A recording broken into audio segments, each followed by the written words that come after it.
Sveiki, gerbimi žiūrovai. Štai mes vėl tęsime reportažą iš bitininko namelio. Nežiūrint į tai, kad žiema, bet bitės vis tiek reikalauja priežiūros.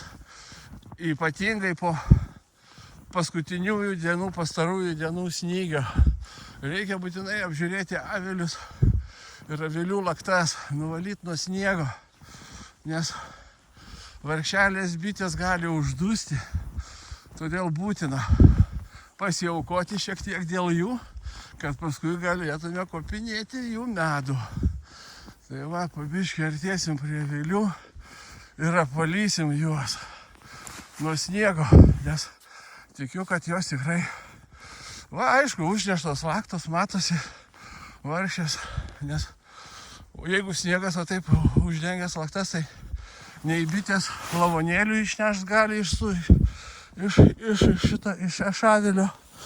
Tai va, nuvalysim gražiai, tegul jos gyvena. Taip sakyt, žiemoja, nes žiema ne tik bitėm, visiems yra sunkus metas. Va, ir čia nuvalysim, kad būtų praėjimas oro. Taip, čia va dar turim avilį, kuriam reikia nuvalyti sniegą, va matome, ir netgi bičių lavonėliai guli.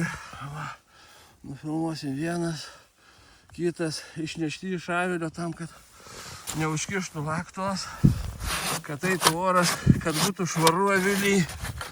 Jos prižiūri, tvarkosi. Tai va, tai tiek šiam kartui. Išgelbėjom biteles, davėm joms oro.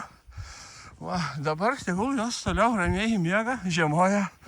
Tikėsimės, sniegas didelės žalos joms nepadarys.